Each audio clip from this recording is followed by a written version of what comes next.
everyone, welcome back to Beyond the Veil Tarot and Astrology. My name is Candice Marie. Thank you guys so much for joining me.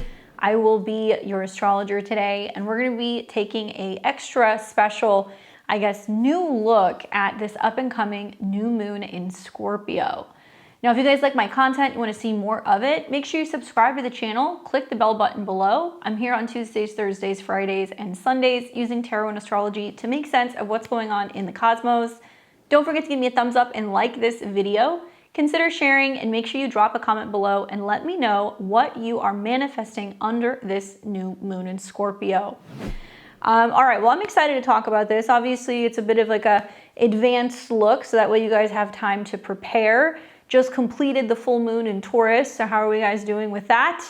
As we go through Scorpio season, this is actually the tail end of Scorpio season, and we are going to see this beautiful and also shocking and surprising new moon in Scorpio.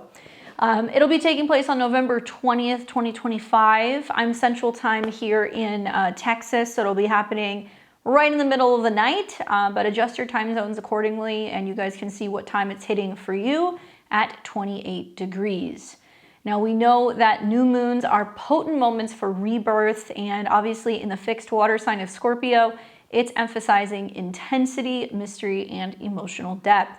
So in this video today, we're going to talk about the new moon meaning. We're going to also discuss what Scorpio represents, the Sabian symbols. I'll give you guys some ritual ideas and some predictions for how this might manifest, how to navigate, and let you know where it's taking place for the 12 rising signs. So if you guys stay tuned to the end, you'll be able to get a little bit of insight from me on where this is taking place. But honestly, at this point, we should know, okay? There is a Mercury retrograde taking place in Scorpio. We also see Venus that's getting ready to move into Scorpio at the beginning of November. So this is an area that's been under construction, and there are so many magical aspects to this new moon. I'm quite excited to see how it manifests. So let's get into it. Let's talk a little bit more about a new moon in astrology, what it means astrologically and spiritually. Well, in astrology, a new moon happens every month. So this is that moment where the sun and the moon come together as one, and they're planting a new seed and starting a new cycle. Now, these fresh starts obviously are all about intention and intention setting for the lunar cycle ahead. So you'll see some of these things manifest over the next 2 to 4 weeks. But a new moon sets the stage for a full moon 6 months from now. So take a look at where Scorpio is in your chart.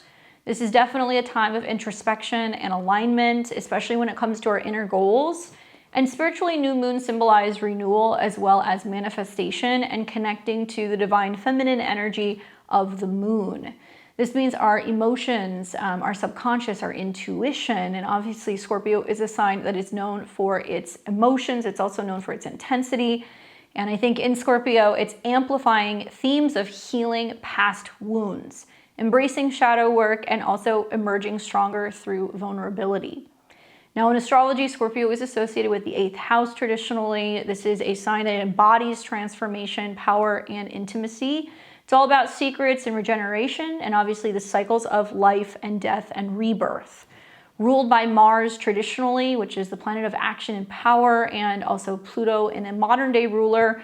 This is about the underworld and evolution. So this is a new moon where we are diving into the hidden realms, whether that's psychology, the occult, shared resources, sexuality. All of that stuff is kind of Scorpio's realm. Anything that's taboo, basically, dark and delicate. And Scorpio energy is very magnetic. It's also great for anything that deals with investigations. It's known for being resilient, and it really pushes for profound change amid crisis or intensity. And trust me when I tell you, I see a lot of that in the astrology when we kind of do the full breakdown of all of the aspects. Now, if you're like me, I always want to know what's going on with the Sabian symbol. I also want to know what's going on with the degree theory. So if you follow degree theory, even though it's in the sign of Scorpio, it's at 28 degrees, which is actually a degree that is associated with Cancer. So there is going to be this Cancerian influence, which is also interesting because it trines Jupiter in Cancer, and the moon is traditionally associated with Cancer as well. So 28 degrees is going to have this nurturing, emotional, sensitive vibe. It can be about changes with your family, your emotions, and possibly even your home. 28 degrees is going to be blending the Scorpio energy with Cancer's kind of protective, intuitive vibe, and it's going to be highlighting themes of emotional security ancestral healing, and I think defending our personal boundaries. Now the Sabian symbol we would round up because this is 28 degrees and change, so we would actually be reading 29 degrees. And that Sabian symbol is an Indian woman pleading to the chief for the lives of her children.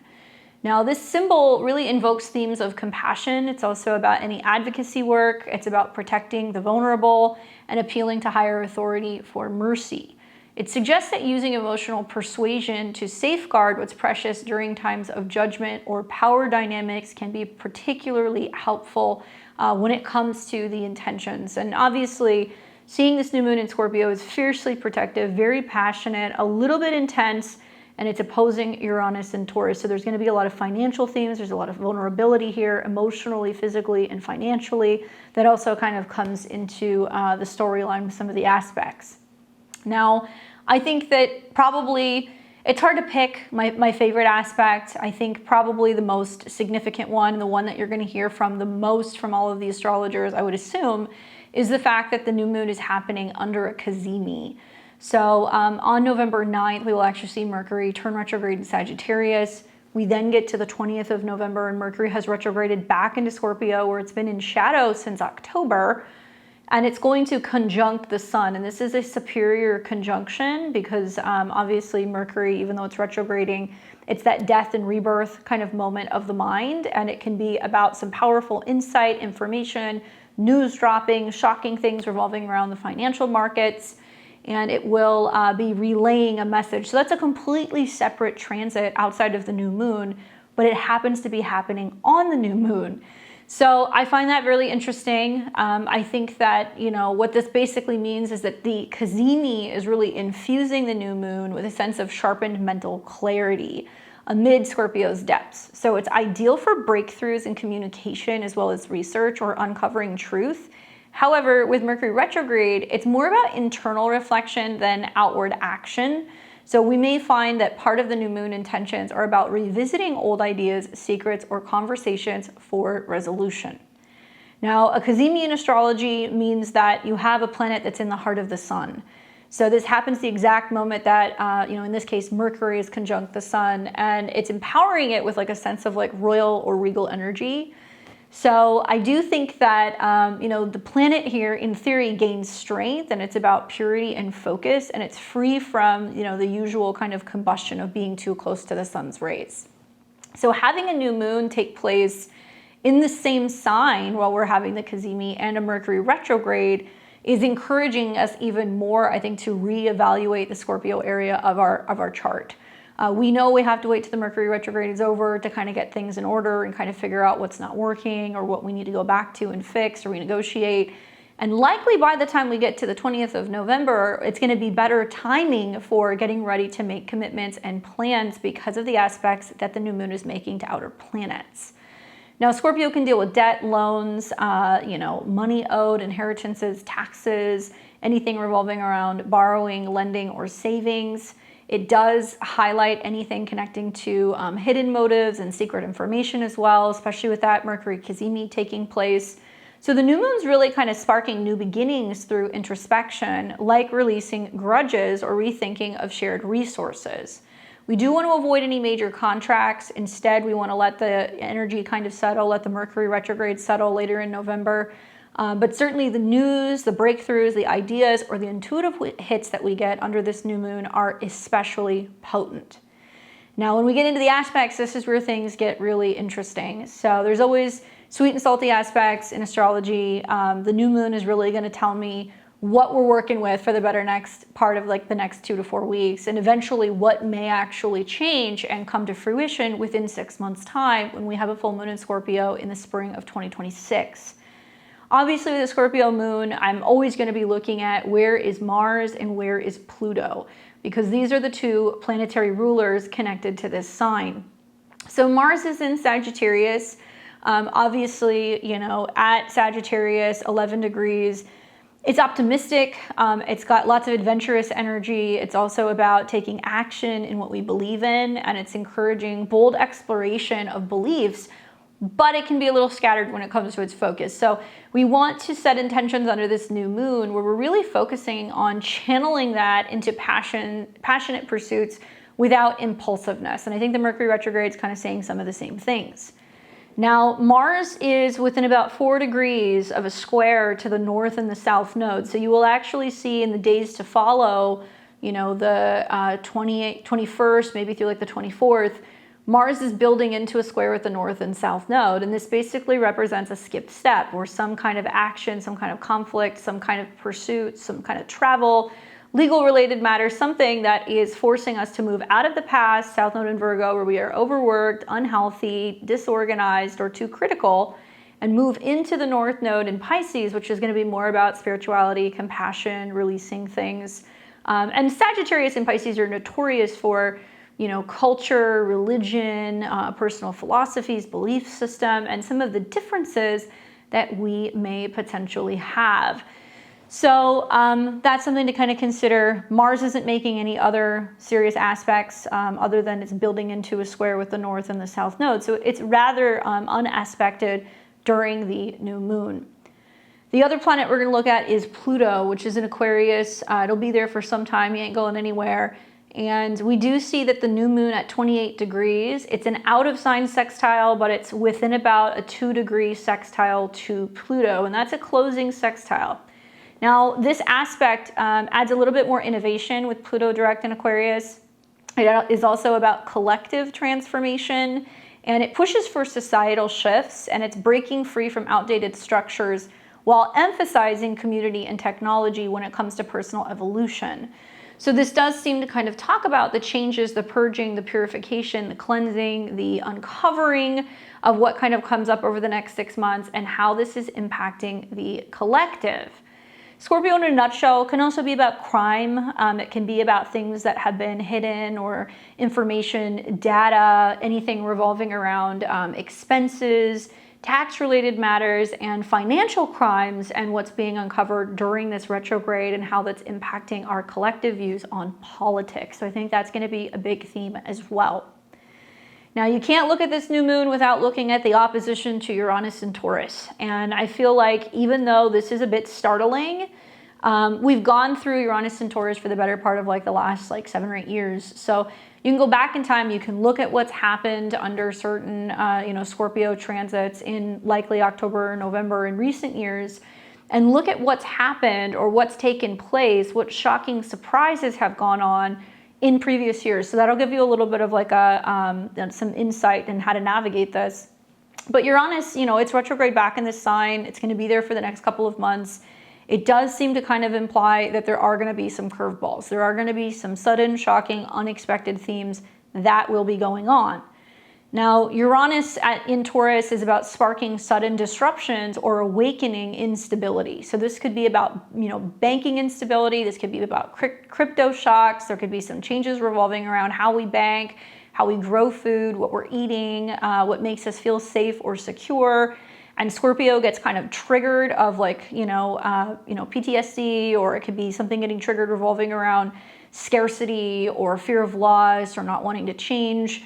And it is almost resistant or reluctant to kind of get with the forward motion of Uranus and Taurus. So I think we're going to see, over the next immediate month, but especially 6 months, more disclosure about data, information, transactions, where there are hidden expenses, or where inflation is like a hidden tax, and other things that are kind of creeping in that are impacting the value of the dollar and our buying power, and whether or not we're seeing that resources are eroding. It's also possible with the opposition that there is going to be, under this new moon, awakenings that kind of come up in stability or finances or values. So I am expecting surprises that will force change, surprising conversations, information, but likely they're coming up and they're here to kind of liberate us from stagnation or feeling kind of resistant or reluctant to change. Now, I also like that the new moon is forming a grand water trine in the sky. So you can actually look at Mercury, the sun, the moon, trining Jupiter, which brings abundance, joy, and good luck, especially emotionally or on the home front. It's also trining Saturn as well as Neptune in Pisces, both retrograde, but Saturn provides some kind of like resistance or commitment or maturity. And Neptune is going to provide the opportunity to, I think, better listen to our intuition, but also there's going to be more news and information revolving around what's happening with immigration, what's going on with changes to borders, certainly with trine to Saturn, what's going to be changing revolving around spiritual studies, anything connecting to religion, international relationships. And a lot of this is like the money stuff, Scorpio, that's impacting the global markets. So as we head further into November, the Mercury retrograde is going to do its thing. If things have been going sideways, you may see a correction. But when you have oppositions to Uranus, you can't really, kind of say which direction it's going to go. Whatever it is, it's going to be big, lasting change, which is likely going to improve the lives of families, homeowners, potentially even, the property markets. And the trine to Saturn and Neptune could be about kind of purging and releasing data or information, or where there's been scandals or maybe financial crimes that may liberate a lot of people and kind of help a lot of people see more clearly and feel almost like, what's the word that I'm looking for? They will almost feel like, what's the word that I'm looking for? Justified in some of their conspiracies, or justified in some of like what they believe, but we couldn't actually prove to be true, if that makes sense. I think that with that water trine, it makes things very emotional also for all of the signs who don't have a lot of water in their chart. It could also bring up a situation where it's just like, wow, this certain situation is dead, or it's ending, or it has to change. And this is going to be the physical or like the financial repercussions. And it's going to be a new way forward when it comes to not just finances, but also anything revolving around debt, lending, or like government expenses because of those trines to Saturn and also the North Node. Anyway, these trines are positive. So we look at the new moon that's going to be in a trine to Jupiter in Cancer, which is retrograde. And it's at 25 degrees, so it's within about a 3-degree orb. And this basically means that this trine is amplifying abundance, emotional growth, nurturing, and it's bringing luck through family or inner security. We also have the new moon that's going to be forming a trine to both Saturn as well as Neptune in Pisces. And the trine to Neptune is a harmonious flow. It's enhancing intuition and spirituality as well as compassion. Ideal for creative or healing work, especially because of all the emotional depth that can kind of go on in Scorpio. And then the trine that we're going to see to Saturn, obviously, is going to be, bringing up some, stabilizing qualities, but also a willingness to kind of recognize, yeah, this is not working or it's dissolving. Like the time has come to finally figure out a solution in a new way, even if there is some physical or financial kind of like challenges. So that grand water trine that's happening involving the new moon, Neptune, and Jupiter is basically creating emotional harmony and flow, really asking us to be practicing empathy and also really leaning on our intuition and opportunities for manifestation. So I think it's like a cosmic support system that's coming up over the 6 months for healing. It's also going to lead to spiritual expansion and like watching for where we may be a little overly sensitive and maybe there can be some escapism or escapist type tendencies that can be coming up, but I think we're going to be on the lookout for it. Venus will also be in Scorpio. So we see Venus that's going to be moving through the same sign. She does trine the North Node in Pisces. And, this is a nice aspect for Venus to kind of be in because this means that there are going to be intentions that are going to be set that's going to foster destined connections in relationships and values. Obviously, Venus in Scorpio is about changing those things, maybe guiding us towards more soulful, kind of like compassionate growth. And I think it can also be about going deeper in existing relationships and practicing vulnerability. I think that's a lot of the themes. Now, we do see that there is also, planets that are in other places. Venus does, sextile the South Node in Virgo. So we're kind of getting rid of unhealthy, toxic habits in work, relationships, and also our habits. We also see that Mercury is forming similar trines to Saturn, Neptune, and Jupiter. So some of this willingness to rework, rethink, clear something out, and learn to renegotiate our relationship to the Scorpio Taurus axis can actually be really beneficial, not just for money, but also for security in the long term. Remember that Mercury is connected to the South Node, so as it's opposing Uranus in Taurus, you're going to have to go back and you're going to have to look at what was happening in October going into November when Mercury made its first opposition to Uranus, which was in Sag. It'll make this opposition several times. The first one was actually between Sagittarius and Gemini. So this one's back in the sign of Taurus and Scorpio. So it is going to be more financial, but I think that it's going to be leading to some changes in people's way of looking at what they're willing to spend on education, travel, Sagittarius related things. While Venus is going through the 8th house, and it is definitely putting a highlight on like consumer debt and how much it's costing to go places, to buy things, to consume things, and that we're going to see some kind of turnaround that's possibly going to be happening with some of the markets. So what that'll be, it's hard to say. Certainly new moons or kind of building into the new moons tend to be kind of like bottoming out periods, and then 2 weeks from this date, as we get into mid-December, we're coming into what's going to be a full moon that'll be taking place in Gemini. So it's possible that we might actually see something that's going to be growing. We'll be talking about that throughout the videos between now and then to kind of see what's happening. But you got to take the sweet with the salty. I think probably the best thing, even though the rulers aren't really doing much, is the sextile to Pluto, and that whatever information is being shaken out or whatever data information, I do think there's going to be some major data breaches, or there's going to be some major kind of financial exposés on who's investing money into what, and some scandals involving finances and politics. That information needs to come to the surface. It is about kind of uncovering where there has been financial crimes or misuse of funds, or where things have been misappropriated, so we can start to kind of get clarity and figure out, okay, where is the hole in the bucket? Where is the money going? How can we renegotiate and redistribute things so people have help and services? But simultaneously also that some things need to kind of come to an end. And I think you're going to hear a lot about what's going on with just like debt in general. That opposition to Uranus and Taurus, I think, can be some shocks and surprises with the bond market. We can also see some liquidity issues that are kind of coming up because Scorpio does deal with scarcity. Obviously, the moon does not do well in Scorpio because it's in its opposite sign where it's exalted, Taurus. So as it's moving through its detriment in Scorpio, it's basically saying we have a tendency to react a little impulsively, or we can be, having kind of scarcity mindset, or getting worried or concerned about what we're not going to have or what's not working out. But I have learned throughout these transits, the transits involving Scorpio, with some of the trines to Saturn and Neptune, has been a lot of me going, well, there's nothing that I can do about it. I can get wrapped up and worked up about it, or I can just say, I'm going to let the universe handle the details. And a lot of the trines to, I think, Saturn and Neptune are going to be about recognizing where some things have run their course and it's no longer sustainable. And the trine to Jupiter is the emotional kind of knowing and security that's like, actually, everything I need, I have. And a lot of it's going to be about practicing, I think, gratitude for what we do have, because we're going to start to see how things are kind of imploding in other, places. And it's kind of putting things in perspective very quick. But yeah, financial shocks and surprises, I think, are likely to come. Now, ways to ritualize a Scorpio new moon. First of all, death is the theme, okay? Not necessarily literally, sometimes for some signs, sure.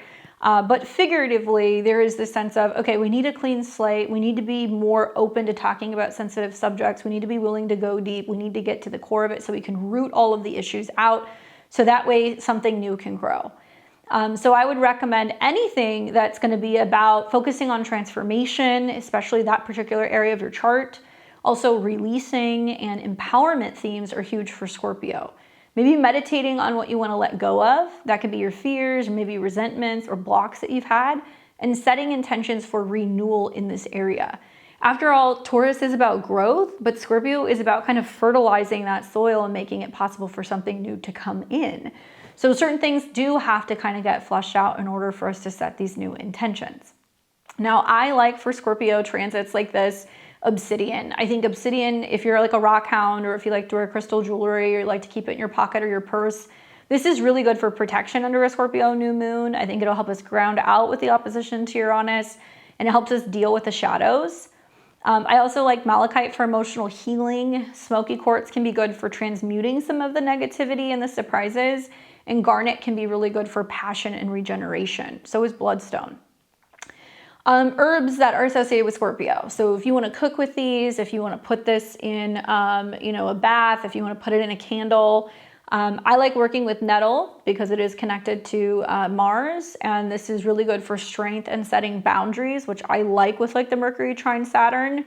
I also like basil for purification. So you can cook with that. You can put some of it on a candle. You can throw some of it maybe in a bath. And I also like to use patchouli, especially to offset some of that opposition to Uranus and Taurus. It's going to help us stay grounded and kind of boost anything connected to finances. Wormwood is good for psychic insight. However, do not consume it, okay? You can crush it up, you can put it on a candle, but that's not something that you want to eat. Scorpio is also a water sign. So with water trines, I mean, I look at this and I'm like, yes, black and red candles, you know, do a salt detox bath at night, right? And do like a cleanse. So Scorpio water element really shines here. And I think this is about taking a ritual bath with like sea salt and herbs to cleanse your auric field. Maybe you want to do some scrying in a bowl with some water, like under moonlight. And also write intentions on paper and burn them, and then scatter the ashes into flowing water to release it. That's what I would do under a Scorpio new moon like this. Now for world predictions, obviously the Uranus opposition is like an anything goes. And I can tell you that one thing this will bring up inevitably, whether it happens this day or it happens within a month or 6 months, there is going to be major global shocks in economies. That will happen. And a lot of this is going to be connecting to resources, Taurus themes, food, anything connected to material goods, anything that's connected to land, anything that's connected to the earth. I do think there's going to be some major market volatility and some major disruptions, especially as I've said to you guys, when I did my Mercury retrograde video, I said, hey, Mercury's going to go into shadow. It's going to oppose Uranus. There's going to be some tech glitches and issues with getting, you know, money on and off of exchanges, or issues getting things on and off of like crypto exchanges. And it happened. We saw that, I think, with Coinbase. So I think we can see some more of that, or we're going to be seeing how, you know, there's going to now be new decisions or regulations or fines or, you know, tax related decisions that are being made if people are wanting to get in or out of, you know, certain banking institutions. If, you know, they're wanting to get into crypto or they're wanting to sell crypto, it can be impacting like tax laws. It's also going to be about where people are wanting to move and relocate to, because Saturn, Neptune, and Pisces is going to be about immigration. So it's going to be, what is it going to cost them? What benefits do they get? What are they being taxed to leave a certain country? And what are the laws regarding or revolving around that as it trines Jupiter, and how that's going to be impacting the housing market? So, you know, market volatility, tech disruptions, yeah. Positive is that I think the Grand Water Trine is going to inspire some humanitarian efforts, also some artistic movements and environmental compassion. So focusing on detoxing, cleansing, cleaning up water, preserving, you know, anything that deals with like marine life. And I also think that the Pluto sextile to, you know, the new moon is going to be reforms in tech or AI or like societal structures. The Mercury Cazimi is likely going to be revealing scandals or hidden truth in politics or media in particular. But overall, I'm seeing a push for collective healing, you know, amid some of the upheaval and possible breakthroughs in mental health awareness or occult or spiritual trends. Personally, you got to see where Scorpio is in your chart, but I would say many individuals will find this particular new moon is highlighting intimacy, especially around shared finances. Power dynamics are likely to come up. We're going to see lots of people talking about sexuality and topics that are taboo, and it's all about psychological depth. So it's definitely a good time to confront shadows, to build trust, and also transform through vulnerability. Themes include endings that lead to new starts, investigative pursuits, and reclaiming your personal power. But you guys let me know, where is this happening in your chart? What intentions are you setting? What are you feeling with some of the oppositions and the trines that are taking place? I'd love to hear from you guys. And also, if you have anything around, I would say 27, 28, 29 degrees of Scorpio, this is very personal for you. Now I'm going to take you guys through the 12 rising signs. I'm going to talk about where this new moon is taking place, where Mars and Pluto is, and how that kind of ties into some of the intentions that you're setting up, and the theme of the new moon with some intentions for you guys. Now, as always, I'm a Western astrologer, so that's the kind of astrology that I like to practice. I am going to be looking at this from the perspective of the whole rising signs. I do recommend listening to your rising sign first, and after you listen to your rising sign and it tells you exactly where, like what area of your life or like what area of your chart you're setting the intentions, go and listen to your sun sign And also listen to your moon sign. This is a lunation, so you might find a lot of the moon sign resonates with you as well. You have to listen to all three to get kind of like a bigger picture. So we will be starting with my Aries and my Aries risings, and I'm going to be using my brand new tarot deck, the Sword and the Rose Tarot, for you guys, giving you guys some readings. Hoping to have this available for you guys to purchase this weekend. We are going to be doing a limited print of only 100 decks. It is beautiful. It took me so long to go back and forth with the printer. It's got a QR code on the back where you can get into the book that I wrote with all the descriptions and the spread and the information on my deck. And it is very exciting that this is coming out soon. So make sure you guys stay tuned for the alerts on this deck. It'll be out soon. All right, let's take a look at Aries and Aries rising.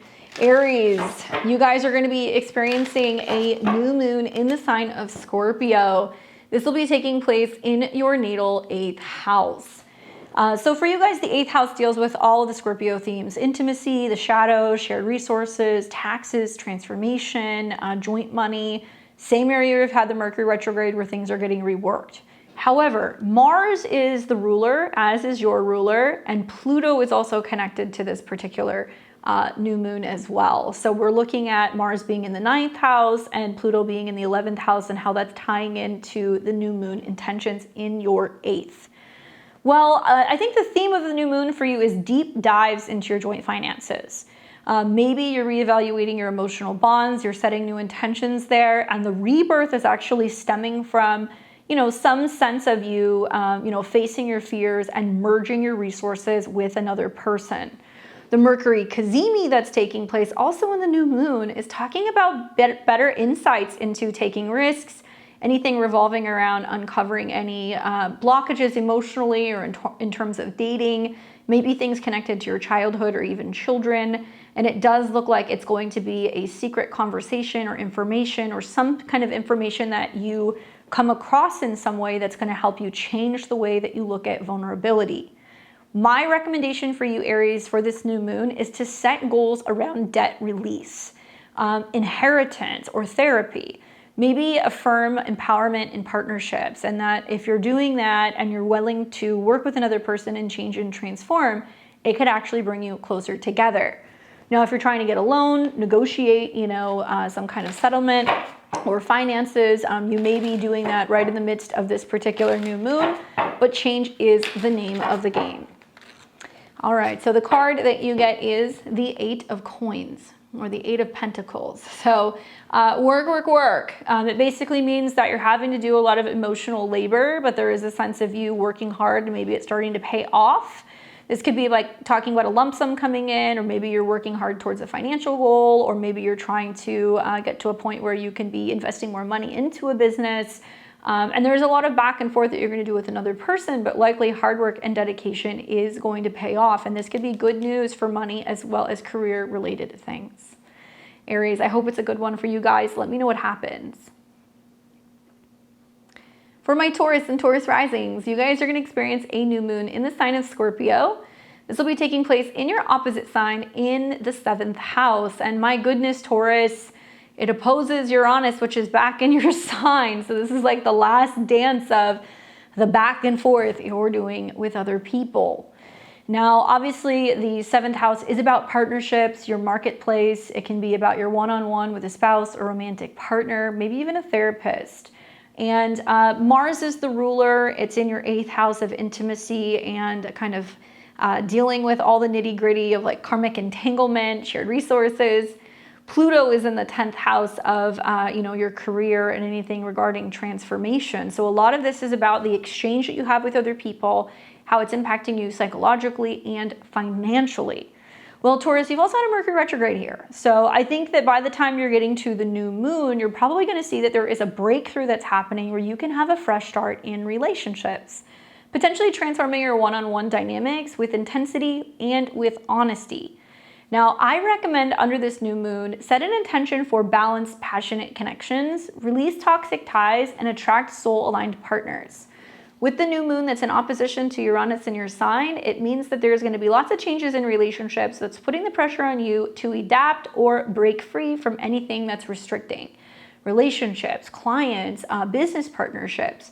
And yes, it's testing you a little bit, but your chart ruler Venus is in this house. So I think you guys will manage. I think the other thing to kind of consider is that it's about working together to be able to kind of navigate some of the changes that's happening professionally, and maybe needing to go a little bit deeper in reconnecting or keeping an open heart or an open mind to let love in. So if you're single, it's about looking for somebody and getting ready to mingle.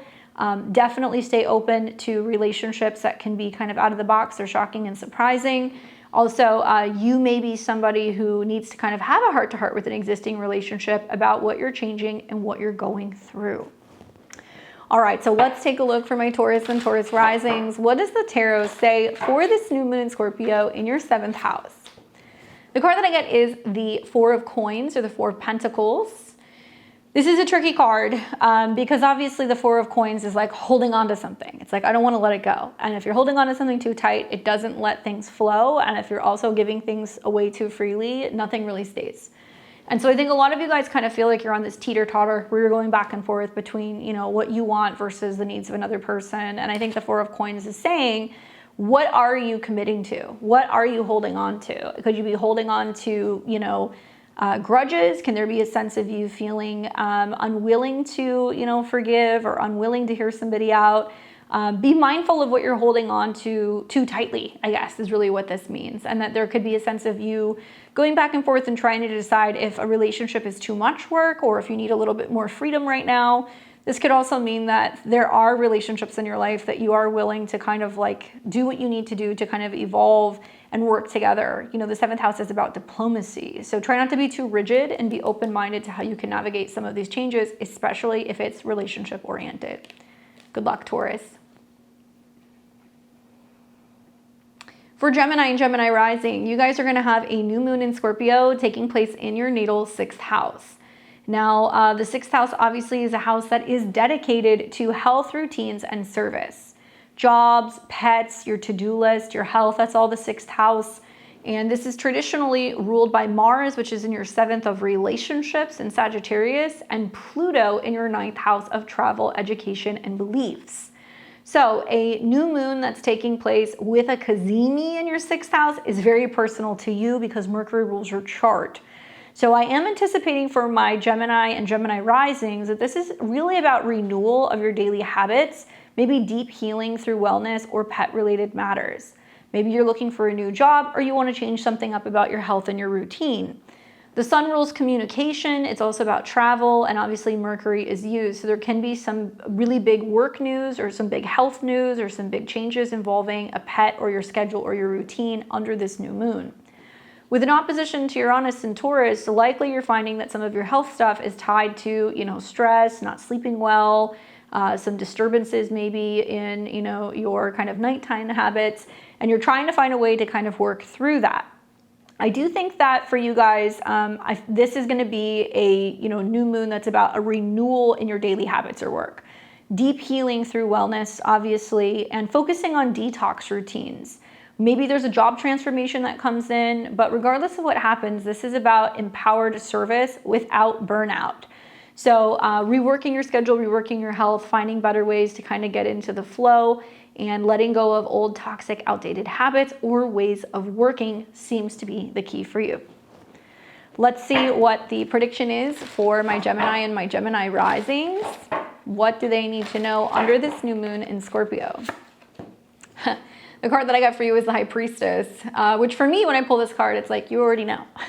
You're like, yes, I know, I need to stop eating that, you know, or I need to be better about walking the dog, or I need to like quit that like toxic job. There's something that you already know. And I think that a lot of this is also connected to the fact that the Cazimi comes up and you're finally going to vocalize that, or you're going to air it out. And it's also trining stuff in your 10th house of career. So it does mean that you may have to give something up, but it will actually be better for you in the long term career-wise. And it can also produce more money. It's trining Jupiter.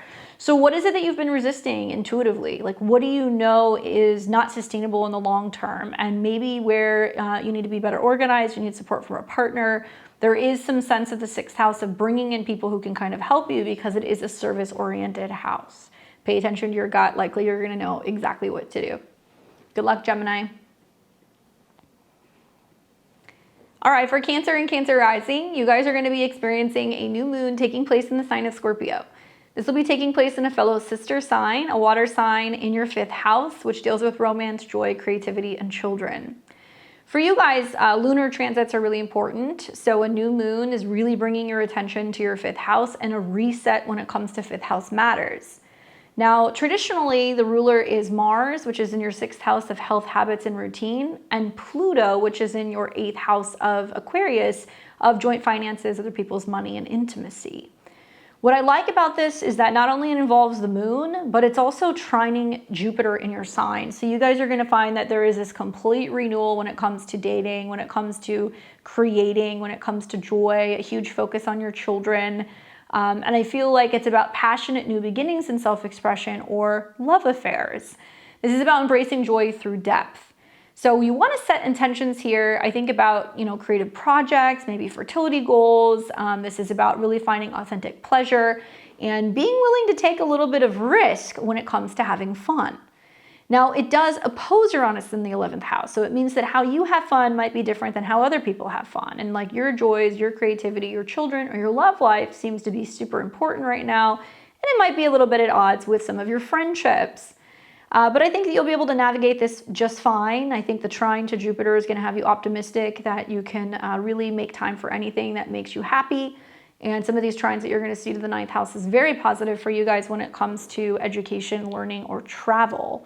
So I think, you're one of the signs that's going to manage this a little bit better than most. If you're wanting to start a new creative hobby or a business, you want to take a risk, you're feeling like you want to gamble, or you want to fall in love, this is definitely a good moon for that. So let's ask the cards, what does Cancer and Cancer rising need to be aware of under this new moon in the sign of Scorpio? The card that I get is Temperance. Okay, so timing is everything. Patience and balance, I think, is the theme. It's like trying to do things in moderation, not trying to do everything at once. Thus the lesson for you this year with Jupiter in your 1st. You guys can get really overly overwhelmed with trying to balance work, kids, relationships, family, health, and like self-time all at the same time. And this is trining Jupiter, so it means that you're going to get your priorities in order. You're going to focus on what's going to bring you the most joy, and you're going to start there. And as you've been going through this Mercury retrograde in November, I think a lot of it's been, how can I get back to, finding time for pleasure or finding time for dating or spending time with my kids? And it's also about little things that you could do that bring you joy that also enhance your daily routine and brings you better mental health. So Temperance, I think, is going to be about balancing that out and trying to have fun in moderation, and also trying to date in moderation, or trying to kind of have time for hobbies to balance out what can feel like a very overwhelming schedule, or finding ways to be creative or be healthy that's also fun. So think of like a dance class or something that you could do that's going to be different, maybe kind of like sexy and unusual than just kind of like going to the gym or going for a walk. So definitely healing matters of the heart or healing your routine. Cancer, I hope it's a good one for you guys. Let me know what happens. For Leo and Leo rising, you guys are going to experience a new moon taking place in the sign of Scorpio, happening in your natal 4th house of home and family. So obviously for all the fixed signs, you guys are going to feel the crunch a little bit. Maybe if you're a later degree Leo, 27, 28, 29 degrees, you're going to be feeling it a little bit more. But having a new moon in the 4th house, I think, is great, because this is the area of the chart where the moon is at home. It likes being in the 4th house. So home, family, roots, property matters all get highlighted with this new moon. Now, the sun also rules your chart. So a new moon for you is like, hey, we got to bring our attention to really having a reset in this particular area. Now, the rulers are going to be Mars, which is in Sagittarius in your 5th house of pleasure, joy, and creativity. Pluto, which is in your 7th house of relationships, partnerships, and others. So I do like the sextile between the sun and Pluto. I feel like a lot of the changes that are happening on the home front or with the family are brought on by kind of confronting or dealing with the changes that need to happen in relationships. Sure, some family drama can kind of be stirred up, but we also have a Cazimi that's going to be taking place at the time of the new moon, which brings your 2nd house ruler of money conjunct the sun. Very fortuitous for you guys when it comes to good money moves, buying, selling property, anything revolving around taking stock of what you have in your house, what you need to complete, what you're willing to sell or kind of part with. And I think there could be some good family news that's going to be coming up. I think with Mars in your 5th house, it's really saying it's about getting creative with some of the changes that you're doing at home. Maybe it's moving in with a partner. Maybe it's how kids impact the house. And Pluto in the 7th is really talking about some of the strengths that can come from transforming the way that you partner with other people. So I'm predicting emotional renewal at the home base. Maybe transforming your family dynamics for inner security, buying a house, selling a house, or setting new intentions for where you want to live in about a year's time. I would say for your intentions, you want to focus also on ancestral healing. Maybe you're going to start the process of home renovations or a home search. And this is about creating safe spaces in your home for vulnerability. Keep an eye out for the opposition to Uranus in Taurus. It does mean that if there are changes going on at work, it's going to impact where you're living or your family, or vice versa. The fact that Uranus rules your 7th house also tells me that you might be feeling like you need to uproot and make a big change in your home, and that's going to be impacting the future of your career and your relationships. Let's take a look and see what the tarot says for my Leo and Leo risings. What should they expect from this new moon in the sign of Scorpio?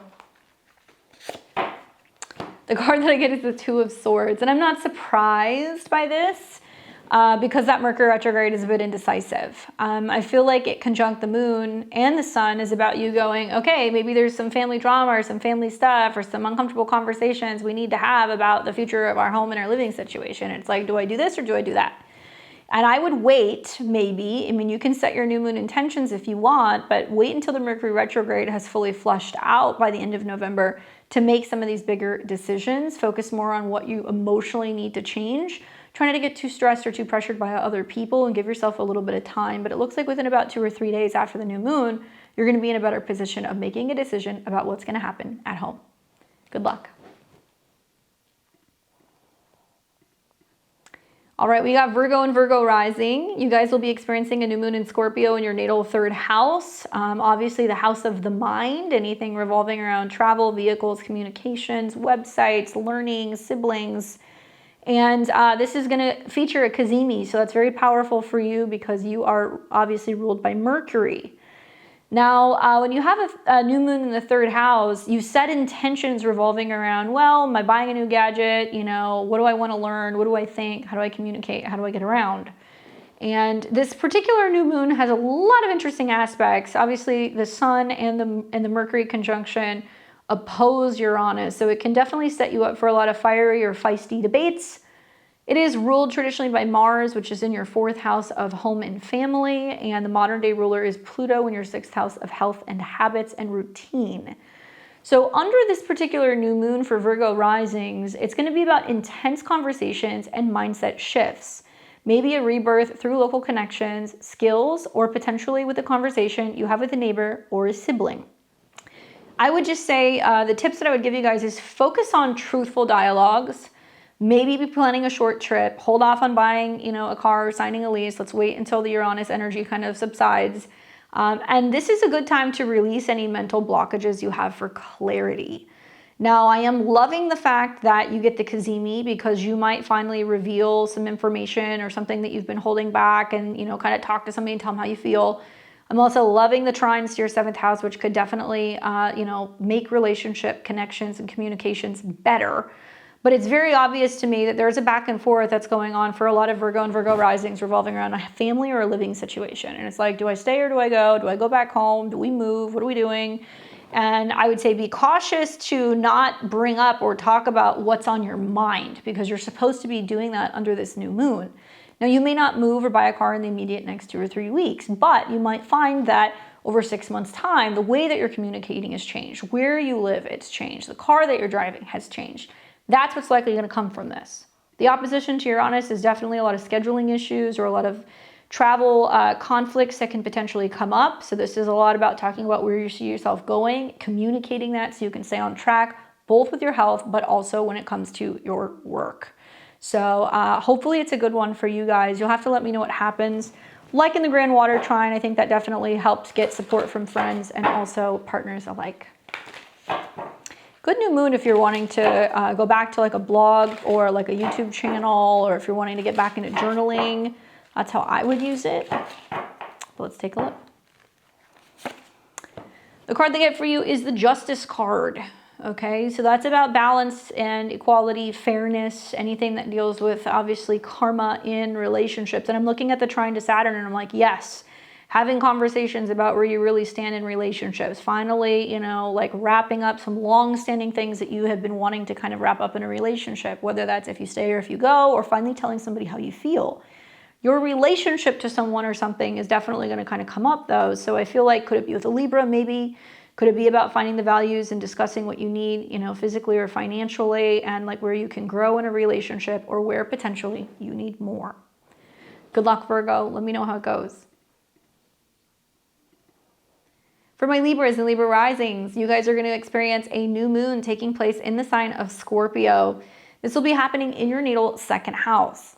Now, Libra, this is a house that deals with values, your money and possessions, as well as your self-worth and your personal style.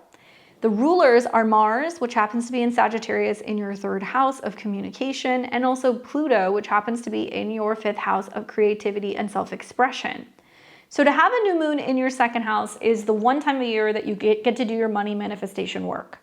Obviously, Venus, your chart ruler, is in the same sign. There's been a Mercury retrograde here, so there's been a lot of reevaluating. What is my style? What do I want to eat? How am I spending money? You know, how do I feel about myself? And all of that's kind of been under construction. But I do think for Libra risings, you know, this is really about your financial or your self-esteem rebirth. Maybe a deep evaluation of what you truly value, what you truly want, what's going to make you feel secure, and setting intentions for making money. Anything that deals with prosperity is the new moon here. Now, you've had a Mercury retrograde there, so there's been some kind of anticipation of maybe something will work, maybe something won't, maybe there's been some losses. But I do feel like if you are setting money manifestations up during this new moon, it can be very powerful. This is also about setting goals for yourself and affirming abundance through making empowered choices. Not only is Venus in this sign, but you also see the new moon and the Cazimi might be some important money conversations or news that's coming up regarding your resources. The Cazimi can be about intuitive feelings about your money. It could also be about losses and how you're navigating them as it opposes Uranus in Taurus in your 8th house. It's a lot of spending money to make money, money coming in, paying off debt, deciding whether or not you're willing to take a risk when it comes to things, and not letting money define your personal value. So I hope you guys are setting intention for better self-esteem and resources, but there could potentially be some really big financial kind of unexpected situations with Uranus opposition, which I think will be a curveball. So let's take a look and let's see what do we need to know for Libras and Libra risings. You get the Magician, which is like, what are you going to make of it? You know, it's about really looking at everything that you have at your disposal and trying to make the most of it. And having Scorpio in the second house makes you guys kind of scrappy because it means that you can, you know, take money from other people, you can invest it, you can merge with another person. This is about really putting your skills to the test when it comes to your finances and your organization. I know a lot of you guys are like budgeting and stuff through the Mercury retrograde. You're trying to figure out how you can be more resourceful with things or what you can kind of get rid of to sell or make money. And I think that's a good idea. And I feel like with Mars being in the 3rd house, it's really highlighting how you're communicating and talking about your finances and yourself and where you're kind of getting creative with the sextile to Pluto. So I'd be investing in myself, and the Magician card is talking about as above, so below. So it's about talking about money and resources as if you already have it and that the universe is always providing, and that you will find a way, that you're not worried about how things are going to come through. The Uranus opposition for some of you guys can be good surprises where things turn out a lot better than you anticipate, or money kind of comes through partners or inheritances or, you know, kind of like windfalls that could potentially come out of nowhere. Good luck, Libra. All right, we got Scorpio and Scorpio rising. You guys are going to be having this new moon that's going to be in your sign. So as a reminder, if you have anything in Scorpio that's going to be around that, 28, 29 degrees, it's going to be very personal for you. You will see the new moon taking place if you're a Scorpio rising in your 1st house, okay, of self. So this is the once a year new moon that you guys personally get. Now, in the 1st house, it's about your appearance, your identity, your own personal goals, and it's like kind of all about you, but there's a bit of a twist because it's not just about what goals you're setting, it's about what you're doing and how it's impacting other people because it's opposing Uranus in your 7th house of relationships. Anyway, having this new moon in the 1st house is pretty significant because it means that it's tying in your chart ruler Mars, which is in the second house of money, values, and resources, and also your other ruler Pluto, which is in the fourth house of home and family. Now, I like that the new moon sextiles Pluto. You're feeling more assertive and willing to make some big changes with family and on the home front and overcome your fears when it comes to those changes.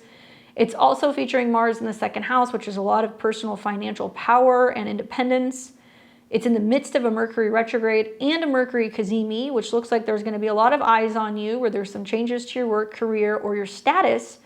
And it opposes Uranus and Taurus, where there is an anything goes with relationships and other people. My goodness. Fixed signs are reluctant to change. So something I would say with the Mercury retrograde in your first house is you're reevaluating and you're reassessing how can you change your mind? How can you change the way that you communicate? How are you opening up to new ways to relating? Maybe you've realized that it's a new and improved you, or you're setting new goals for yourself, and that's going to directly impact how you relate and deal with other people. That could be family, spouses, partners, you name it. So it's a lot of looking at the moving parts between who you're becoming and how that's going to impact your relationships and also your family. So, for you guys, the theme is going to be about personal reinvention, stepping into your power, feeling renewed, and having more vitality. And also the intentions should be set around self-transformation or image updates, although Mercury is retrograde. So maybe wait for some of the more definitive changes towards the end of November and really affirm your authenticity and focus on resilience. More about what you can do, less about reacting to what other people will or will not do is the key. All right, let's take a look. I'm loving the trine of Jupiter. I feel like there's lots of travel opportunities and positive things that can come your way. I'm liking the water trine to your fifth house. It's about creativity. My goodness. It's that Uranus opposition at 29 that's going to get you. All right, I get the Fool card, which is interesting because the Fool card is like, okay, we're gonna do things different. I've never reacted or responded in this way, or I've never tried wearing my hair that way, or I've never tried being on my own, and now you're like, here we go. But this is also a card that deals with Uranus. And so remember that Uranus in your seventh house means there's a couple more months left here of there being some shocking, surprising, unpredictable changes in relationships. And if you have anything the last 5 degrees of Scorpio, you're under a rare and unusual Uranus opposition. So once again, I said it's how you respond to things. Maybe partners need more space, or maybe there is a sense of them being reluctant to change, so you focus more on what you can do. But Venus is the dispositor of Uranus, which is in your first. So believe it or not, partners can work with you. They can work through some of the changes you're going through. It's a matter of letting other people in. And I encourage you to do that under the Mercury retrograde. Be open to that because you can find that you can actually grow together. But look forward to those new intentions that you guys are setting, Scorpio. All right, we got Sag and Sag rising. You guys are going to experience a new moon in Scorpio taking place in your natal 12th house. The house of the hidden, the subconscious, of conclusions and endings, and anything that deals with spirituality. So having a new moon here is naturally a little bit more private. It's a little bit more quiet. It is ruled by Mars, which is in your first house of the self, and also Pluto, which is in the third house of the mind. Guys, I know under the Mercury retrograde, you've been now having to turn within more, reevaluate and reassess where you're going, how you want to communicate and approach people, and maybe taking some much needed kind of space and maybe a bit of like a retreat or something could actually be really beneficial for you. Some time away to really hit reset under this Mercury. Cazimi could be really beneficial. I hope you guys are traveling, or I hope you guys are studying or doing something to get a little bit of a reset. This new moon theme is about healing any hidden issues, anything that's been living rent-free in your head, maybe getting closure on certain relational matters. It can also be a time where it's really spiritual and it's about diving deep into your spirituality and taking time to meditate and reflect, so there can be a lot of subconscious release going on. Just having a new moon in this part of your chart, I would say that's a good idea, but having it amidst a Mercury cazimi, where some of you guys really need to be paying attention to your health, whether it's physical or mental health. The Mercury retrograde can sometimes be about ending up in a hospital or needing to go to a therapy room or needing to deal with a doctor, because the 12th house is hidden spaces and places we heal. Mercury is also very much tied to your house of relationships. So traveling with a partner, going to therapy with a partner, having deep intimate talks with a partner all checks out. And the Cazimi seems to kind of highlight your beliefs about either yourself or your beliefs about, you know, foreign lands or some kind of personal relationship dynamic. And it opposes Uranus. My goodness. Changes to your schedule and your routine so you can better kind of mend or take care of your mental health. Positives, there are positives, is that it does trine Jupiter. And it means that even though you feel like some things are falling apart, the trine to Jupiter is saying it's bringing you some kind of emotional or financial renewal. So you got to give yourself credit for that. The water trines in the water houses can be heavy for Sagittarius. I think that this is about just kind of embracing things. Obviously, Sag season, you're flushing a lot of stuff out right now, but if you're taking time to do the work on yourself emotionally, and maybe you're focusing on solitude, you're doing some dream work, and really doing the necessary work to kind of dissolve fears for inner peace, that is where the magic can happen. All right, so let's take a look. What can we tell our Sag risings about this new moon in Scorpio? Where is Mars in the first house make you so resilient? It's almost like you guys put on this brave face with Mars in your first, and you can be really direct and assertive, but then there is a side of you that's like, can I do this? Is this gonna work? Like, am I gonna be okay? And I would say it's about kind of aligning the two and finding something in the middle. Like, it's okay to be vulnerable. Justice card, again. So it is relationship oriented for you guys. Maybe that's the Mercury aspect. I mean, I'd be lying if I said it wasn't possible that some Sag and Sag risings will end relationships under this, because Mercury is dying in the heart of the sun. So there could be a sense of realizing that, hey, this is, you know, gone its path, and now this isn't working. And, you know, now do we have to make a decision and decide whether or not we're gonna go our separate ways. Venus being in the 12th house can do that. Uranus right along your descendant can do that. And I feel like this is a situation where a lot of Sag and Sag risings are, it's not that they're not getting what they need in a relationship, they're having to communicate their needs better, so that way they're not holding it all inside. Does that make sense? So that way there's better balance, but definitely a lot of relational and relationship karma that's going to be playing out for you guys. And yes, how it impacts your finances is the trine, how it impacts your home or your family is the trine, but I feel like there can be some major breakthroughs if you just give yourself some time to reevaluate things, and after the new moon you can decide what direction you're going to be going in. So good luck, let me know what happens. For Capricorn and Capricorn rising, you guys are going to be experiencing a new moon in Scorpio taking place in your natal 11th house. Now, the 11th house is all about your friends. It's also about setting goals, your hopes and dreams, parties, socializing, and networking with other people. The rulers are going to be Mars and Sag in your 12th house and Pluto and Aquarius in your 2nd. So as we look at this new moon in the 11th house, this is definitely a time that you want to sit down and you really want to reevaluate and assess, what are my goals? Okay, what are my goals? What's holding me back from my goals? Where am I afraid to communicate my goals? Where am I needing to practice better self-esteem or valuing myself a little bit more because of those aspects? And the new moon is really about a network rebirth. So transforming your aspirations through community intensities likely. Maybe you're starting a group, joining a group. Maybe you're trying to make new friends. And this new moon does trine Saturn. So it does give you the opportunity to connect online as well as your local community. It also features, Venus in the 11th house. There can be lots of social gatherings and opportunities. The Cazimi seems to insinuate there could be group funding opportunities or rubbing elbows with people who can kind of help you make some headway in your career. And it trines Jupiter in your relationship house. Now, the challenge is that it does oppose Uranus in Taurus.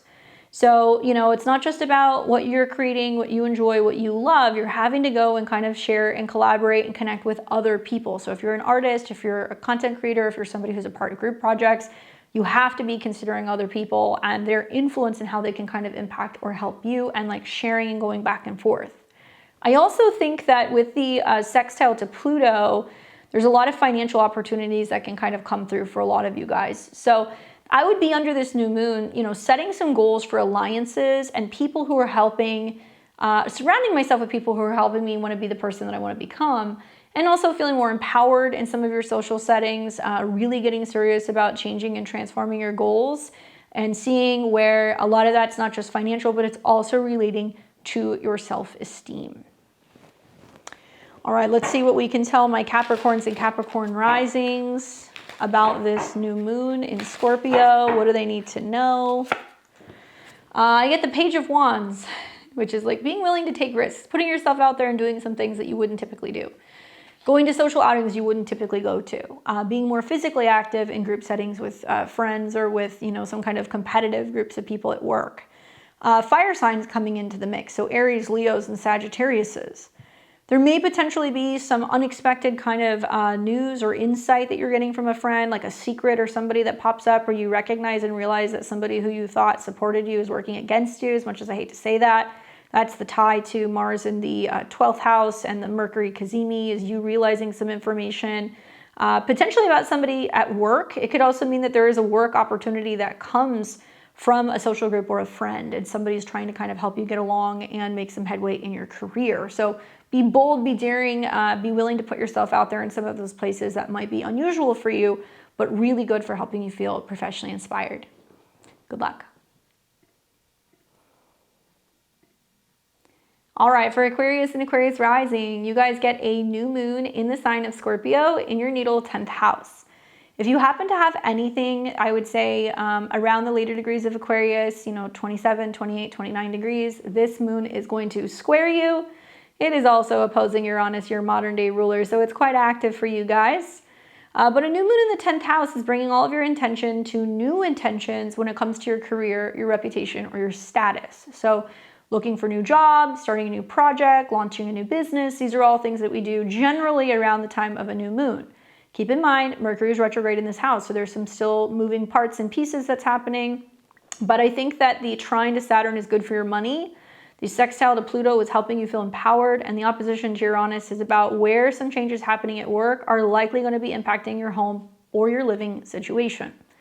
Now, my recommendation for a new moon in the 10th house is about professional renewal. So if you have to look for a job, if you're up for a promotion, if you need to update your resume or your LinkedIn profile or post some new professional headshots, could be a good time to do it. This is also about deep shifts in your public image or your personal ambitions. Now, intentions I would set under this new moon would be about intention setting for career pivots or legacy building. And being more, I think, of like an authority figure when it comes to your career and being open to change. Mercury retrograde here is saying there's a lot of changes going on in terms of budgeting at work or changes maybe with management, or maybe you're going back to an old job or you're pivoting. So that's going to take a little bit of time to play out, but that retrograde is positive with trines to Saturn in, obviously in Pisces. It's helping you like really feel more confident about the work that you're doing. I do think that the connection to Mars is interesting because it means that it's talking about leadership and team building exercises and surrounding yourself with groups and how you can like really show your power with the sextile to Pluto in a professional setting. So I think it's going to have you feeling very competitive and also like encouraging other people to work with you. It's the opposition to Uranus that makes me feel like some of your new career goals will upset the apple cart at home or require you to potentially move or relocate down the road. So let's take a look and see what the cards have to say for you, Aquarius, about this new moon in Scorpio. The card that I get is the Queen of Coins, which I like. So this can be about you like bossing up and being like, okay, this is what I'm going to do. This is what I'm committing to. I'm giving it my all, and you're launching a business. You're going out for the big job interview, or, now you're being brought up to a new position at work. Look for support from earth signs. So Tauruses, Capricorns, Virgos, they can come in. This can also be a wealthy or, well-experienced woman at work. I'm looking at Venus being there, so it could be a meeting with an important woman at work. And it is indicating that you're really focusing on long-term planning and feeling support, and also like you can grow your career, or that you're feeling that there can be more financial kind of growth and abundance that could be coming from your position as well. You want to nurture that. You want to water that. Good luck, Aquarius. Let me know what happens. And Pisces and Pisces risings, you guys will have a new moon in Scorpio and a fellow sister water sign in the 9th house. Obviously, trining Saturn and Neptune in your sign in the 1st house, supporting you. Trining Jupiter in your 5th house of creativity and romance, bringing you joy. Love it.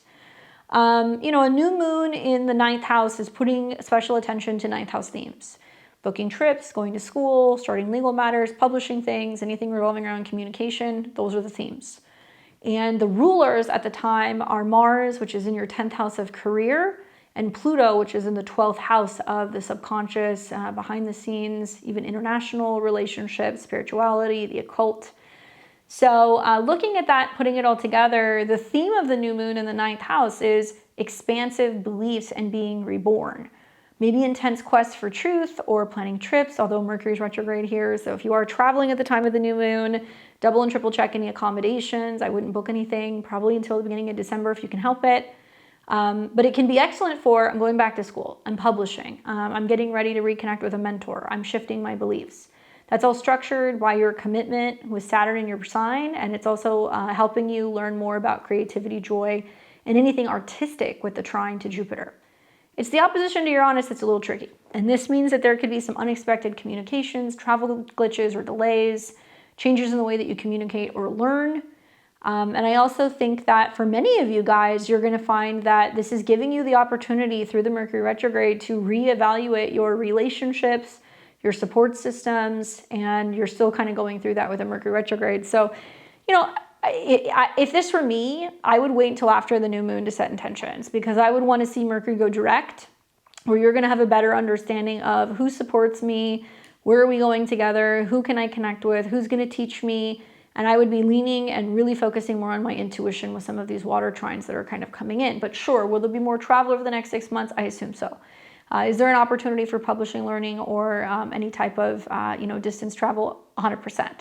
So focus on education or journeys. This is also about any kind of philosophical depth and boundary pushing maybe that's kind of coming up for you, especially when it comes to your belief system, creativity, as well as travel. All right, let's take a look and let's see what we can tell the Pisces and Pisces risings for this new moon in Scorpio. The card that I get is the Six of Wands, which is kind of interesting because I'm looking at the Mercury retrograde conjunct the Sun, the Cazimi. Some of you guys may be either going back to school or you're kind of traveling and you're reconnecting with someone, or maybe you're traveling and then you suddenly meet someone, there's a new relationship. And this is the homecoming card. So it does talk about being celebrated wherever you go. It also talks about opportunities for like celebrations. This could be, potentially weddings. It could be anything that's connected to parties, anything that's connected to, celebrations, graduations. So there's going to be big things that are happening, and I feel like a lot to celebrate. And whether that's just having a breakthrough in something that you've been, studying and you do a certification or a course for, or maybe this is something connected to a relationship of some kind, there is some celebratory process that's going to be going on, and it looks like it'll enhance your relationships as well. So you guys will have to let me know what happens. What is this big celebration that's going on? Where are you concluding or kind of completing? And what's the next adventure? What's the next quest that you guys are going to be going on? That's what I would be thinking about. All right, good luck, Pisces. All right, guys. Well, thank you so much for joining me on doing this deep dive into the next lunation, the new moon in Scorpio. I hope it empowers you guys. Obviously, Scorpio energy is super transformative, and this is a new moon that's all about revealing some hidden strengths, even if they're shocking or surprising. Obviously, astrology is a tool for self-awareness. Trust your intuition, especially in the month of November. Make sure you set intentions and make sure it's about change. I think it could provide some lasting results if we're willing to take a risk. Don't forget to like, comment, share, and subscribe. Give me a thumbs up and leave me a comment below and let me know, what are you guys feeling with this new moon in Scorpio? How have previous oppositions to Uranus manifested for you? What's your ascendant sign? I love to hear from you guys. Come back, obviously, and let me know how this plays out. Until next time, I'll see all of you very soon. I'll be here tomorrow, and we're going to be doing live readings on the channel. I'll be here at 6:00 p.m. Central Time.